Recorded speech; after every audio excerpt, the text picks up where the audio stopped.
భిక్షాటన విద్య అంటారు.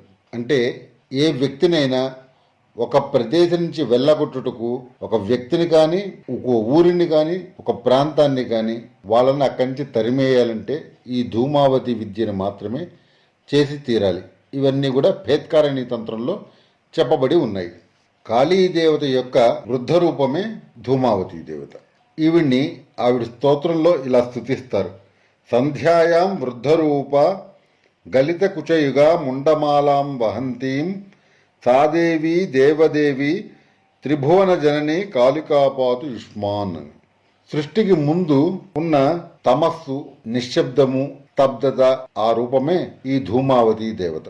సృష్టికి ముందు ఉంది కాబట్టి ఈవిడిని జ్యేష్ఠ అని పిలుస్తారు. అయితే దేవతల్లో అన్ని రూపుల్లోకి విధవా రూపంలో ఉన్న దేవత ఈ ధూమావతి దేవత ఒక్కతి మాత్రమే.